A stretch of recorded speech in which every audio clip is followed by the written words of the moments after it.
helping you, right? So when a viewer joins or gets onto YouTube, you'll see video surface on home, you'll see it on a screen like this. We didn't want to show any videos, but you'll see it on suggested or underneath up next. Those videos that you do yourself are related to what you've been doing on the platform. So either you watch this video, you might also like this other one, or maybe you search for something. And so it's recommending that. It's also good to keep in mind that different types of content will perform differently. So you can have a channel, like imagine, one of the things I do is I post videos like this where I'm like, let's talk about the algorithm, right? And then I also post my daily vlogs. So you'd imagine for those two types of content, how people find them would be different, right? When it comes to the YouTube algorithm, there are lots of people that don't know who I am, don't care about where I drink my coffee, that just want that information. And so for that how to understand YouTube content, the how-to, you'd see a much bigger amount of audience coming in from search. And there it's not really about me, it's more about like what are people wanting to learn, what they're keen for. Then you can see for other types of content, like if you make music, you might see that a lot of your traffic sources is coming in from playlists, right? Because if you think about how people listen to music, if you've got a study playlist or a cooking playlist, if you're into that kind of thing. Same with world news, right? So there now you're thinking about really quick, catchy topics. So if you are a lifestyle creator, it's about what event happened this past week, because if people are interested, that's something that it would sort of surface. So that's the one part to think about. Then go deeper. We're now looking at the personalization, then we'll talk about performance, and we'll also talk about external factors, right? Personalization, this is still within the recommendation system, and here, what it's looking at is the viewer, right? What does this viewer watch? It's the same reason that all of us right now, we could take out our phones, open the YouTube app, and even though people have released videos and we're all in the same room, we would each see a very different homepage, right? If I open mine up, I can tell you for free, lots of stuff about cooking. There might be some local stuff, some international stuff, but I've been trying to learn how to improve my cooking, so my homepage will probably recommend that, right? And so that's the personalization aspect. Second part you want to think about with personalization is also around viewers' interests, right? So if you think of even just catchphrases or trends that come and go, those things fluctuate, they go up and down. And this example here is just of a game, Fortnite. I don't know if there are any gamers in the room, but this is of some games, Fortnite, Minecraft, and you can see in the red, you can see the graph in the red where it was high. That was when Minecraft on YouTube, most searched. If you were a gaming creator, you made a video about that, views through the roof, right? Life was good. Now imagine that was your whole channel. You make Minecraft videos every day, you live stream, you this, you shorts, you're on it, you're on it. From a viewer interest perspective, you can see at some stage, after May 2017, we see a spike in Fortnite. A different game becomes popular. As a creator, your format hasn't changed. You're still playing the game. You're still giving us 4K videos. You're still on top of things, but you're making Minecraft videos, right? And so you might be panicking and thinking, oh my word, what's going on? But it's more that the audience's interest has pivoted, right? So those are things that you want to think about, and there's tons of tools as well on YouTube Studio that help you keep up to date with that. Then the next thing that we want to look at here is your appeal, engagement, and satisfaction. All of these things you can see on your back end when it comes to your studio. Underneath your analytics, you can see what's the engagement like, has it gone up, has it gone down. Great as well to think about your engagement too, to keep that community motivated. Lastly, and here's something that you can't control, but you can sort of keep an eye out on, right? Is this thing called seasonality. I mean, think about, it's December, right? And if you know anything about December, December is not just a month, it's a vibe, it's a moment, right? Right? It's a vibe. What you're doing in December, is it the exact same thing that you were doing in the second week of April? No. How about in the month of June? Was it the same thing you were doing in June? Okay, so life basically as a whole changes in December. And so from a seasonality perspective, if your own life is changing, think about your viewers too, from a seasonality perspective. If you have tons of students and we all go on holiday, our behavior is going to change. Those things all impact how your videos perform, and from an algorithm perspective, remember all those factors it's taking in? What do they watch? What do they not watch? Maybe I'm watching something different. Maybe in December, instead of my cooking, I need to get it together and get my dance moves right. And so maybe my actual content consumption might change as a result as well. There's also topic interest. That one's a good one to think about. As a country, we won the World Cup. Now imagine from a YouTube perspective, people that don't even watch weekly sports content were there. You want to see highlights, you want to see how the boys are doing, right? And that's like a topic interest that just peaks. And so little things like that all change what's happening from the viewer perspective on the platform. And then of course competition. If I'm literally the only creator in the whole world that makes, I don't know, is ASMR when you're like eating and stuff? Yeah, I'd love to listen to that. If I was the only one making that, imagine my views, right? The people that are into it.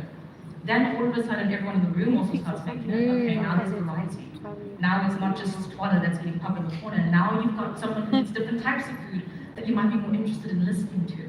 And so competition also plays a big factor in that. Thankfully, we'll be having some panels later on where you'll be able to see how people are in different niches. People like to say, oh, it's saturated, or there's too many of this. But you can always find your way if you learn to understand what are the other people doing? How can I do it my way? And how can I do it authentically? That's a conversation to have with the creators that will be on stage. Another thing that can support you, of course, is getting curious, trying to understand your audience. These are things that are available to you from an insights perspective. This thing chills my heart. Just out of show of interest, who here actually looks at a YouTube studio and looks at the data? Oh, nice, okay. Anybody here that's intimidated by looking at the data analysis and like, I get you. It can be a lot. Yeah. Because on the one hand, we're trying to give you as much information as possible. We want to make sure you have what you need to make these decisions. But at the same time, it's like, okay, here's the information. What is it useful for? So here's some quick examples, right? So you can see here in the middle, this purple graph. I'm sure you've seen this one. As soon as you're on Studio, it's on the first tab. This purple graph here is indicating to you what time of day the people that watch your channel are physically, literally on YouTube. And so, on the one hand, and I get this a lot, people say, okay, does that mean I'm going to use my video at that time? This graph is really useful if you're live streaming or if you're going to Premiere, when you need your audience to be there at that time of your stream. For your regular uploads and that kind of stuff, you can use it as a guide. But I always think of a sandwich. I love to eat, you'll hear lots of food about with me. So think of it as a sandwich, right? If you made me a sandwich and it was, I don't know, midnight on Monday, where I'm not online, right? I'm asleep. And you just left it there.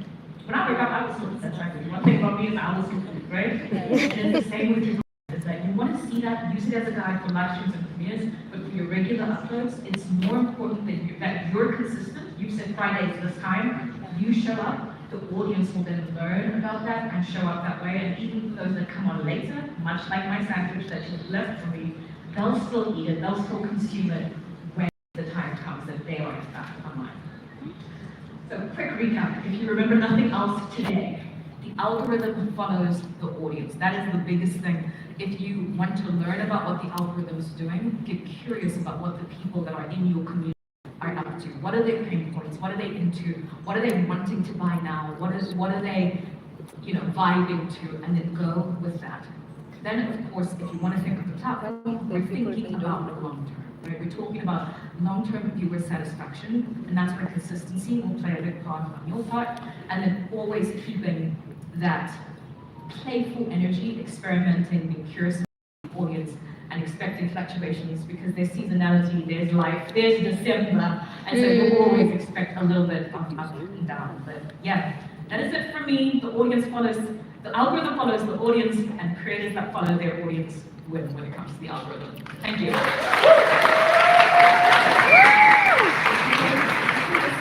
I'm now going to facilitate a Q&A. Twana, please be comfortable and take a seat. Oh, take a seat. I love this. We're going to be taking some questions. Millicent is over there. There's a hand right at the back. Please, if you have a question, please raise your hand so we can see you. There's one right here outside. So what's your question? I'm not obviously. Oh, plaintiff. That's it.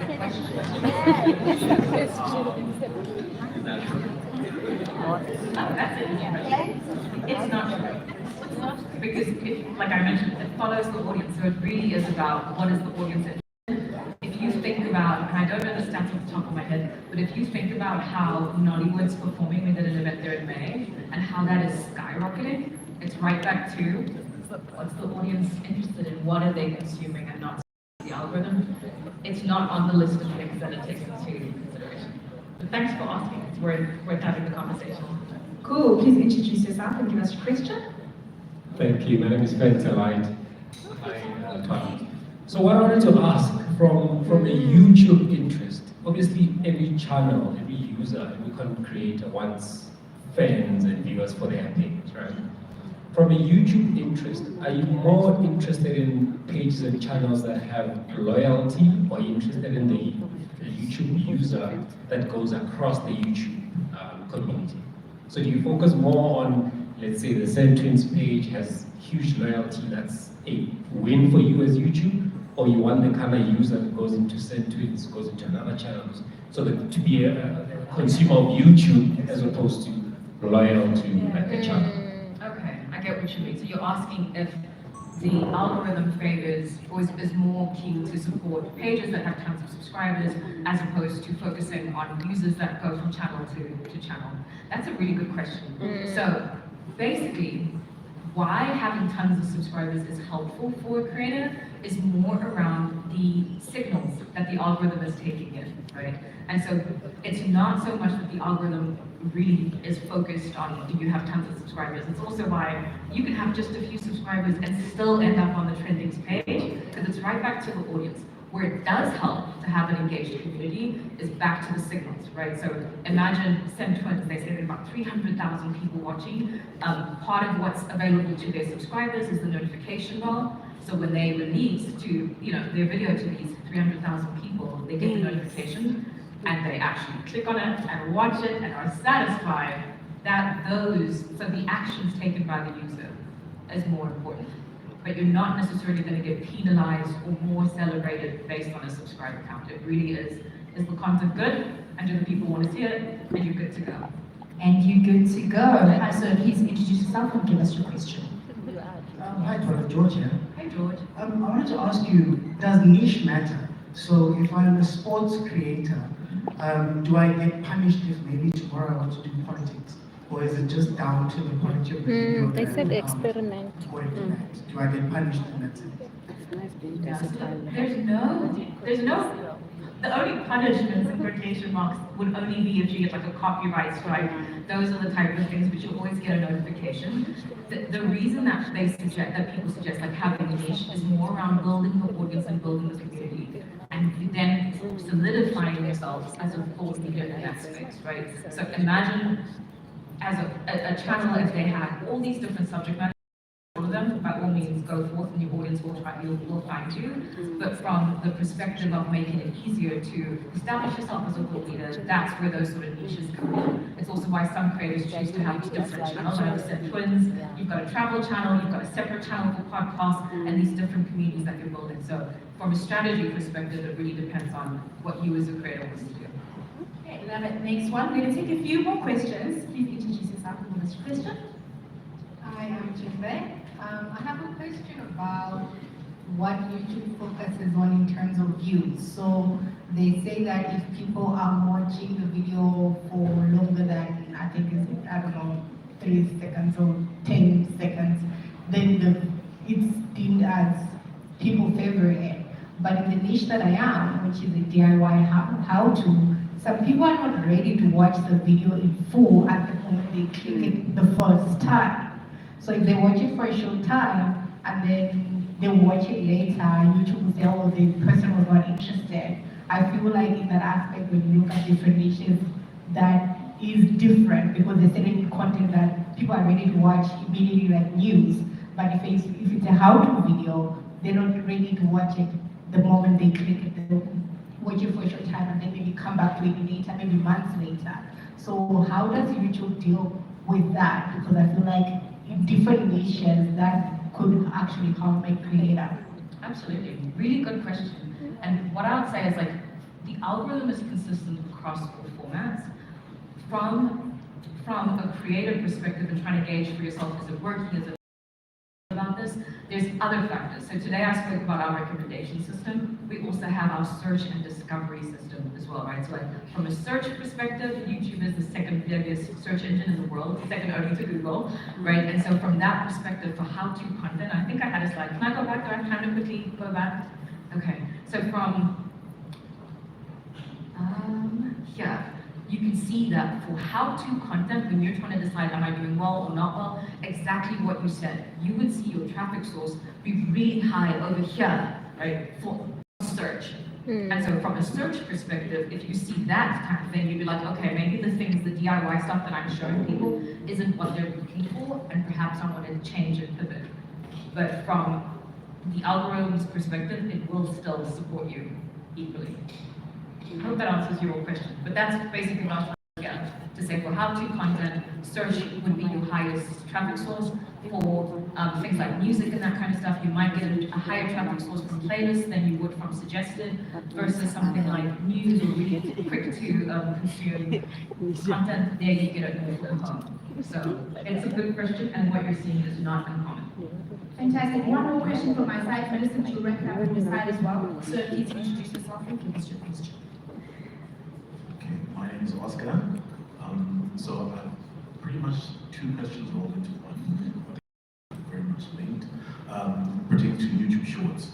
I'm pretty sure a lot of creators, their main cause for consternation when it comes to making YouTube Shorts, it's really the monetary cycle, the algorithms are big issue.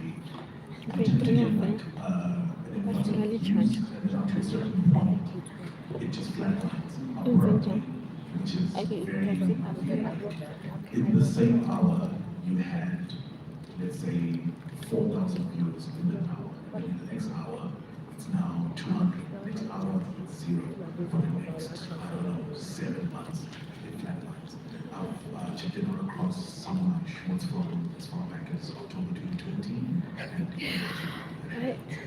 then also I tend to notice that some of my long form content where I clip a short form, the short itself might start gaining a lot of views from, I'll say, the search more than the actual long form video.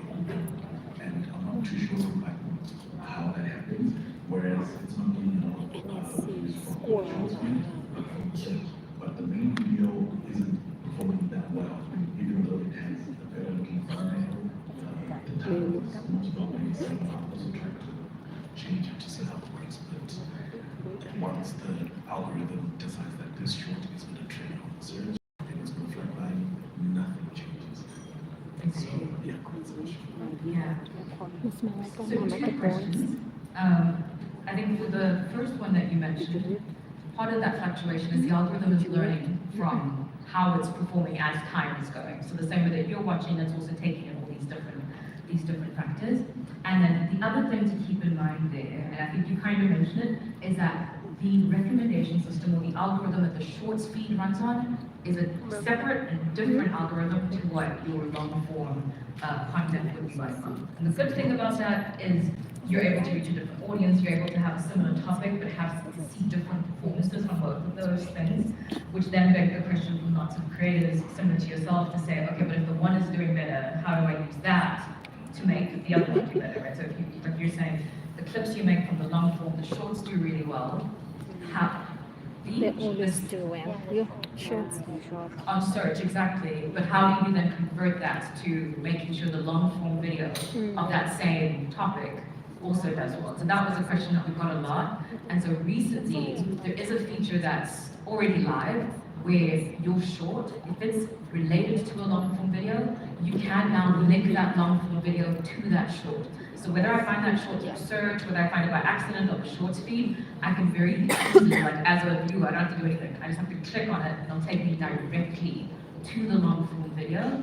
And then from your side, if you're really into analytics and that kind of stuff, when you're looking at your video performance and you go to your traffic sources, it will literally say there that for this video, this many views came directly from that short that you made. So it's a solid question, and based on meetings like this, the product team has in fact done that, and it's launched the way it is.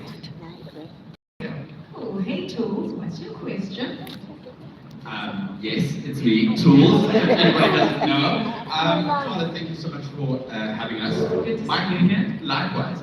My question to you is that I read a report that YouTube is one of the leading, almost streaming services globally, and obviously as a business, you guys want to have people watching on their televisions and watching with long watch hours. With data being such a hindrance here in South Africa, what is YouTube's strategy in enriching and making sure that our viewers are able to watch content for longer? Great question, great question. And I will say, it is something that our team is very aware of, and I know that multiple teams are trying to find different ways. What is currently available here, and you'll see, I experience it every time I come, is you are able, with the data issues in mind, that you're able to, if you are in a Wi-Fi area, download any content that you might want to watch later. And that's a feature that, although it's here and has been here for years, How does is that not help the available creator? everywhere else. And so for now, that is something that's available. And from a creative perspective, if your audience does that, like if you've got an audience that's maybe students or work or whatever, they can download that content and watch it later. And save it. When you're back It's online, fine. all of that analytics and all of that video performance still counts in your favor, and it will update, and you'll be able to see that, okay, 10,000 people downloaded it, watched it while they were offline, but that will still count towards you in that way. And so it is something that we're aware of and are working on from a product perspective, and many other teams as well are looking at ways that we can better support that. Drops mic. Please give it up for Kwano! Woo! Having fun? Yeah! Having fun? Yeah! Just stand up next to 2 seconds, teaching, like in true South African style, you know something. And just in case the person sitting next to you didn't tell you, you look cute today. Oh, you look gorgeous. Yeah, you look cute today.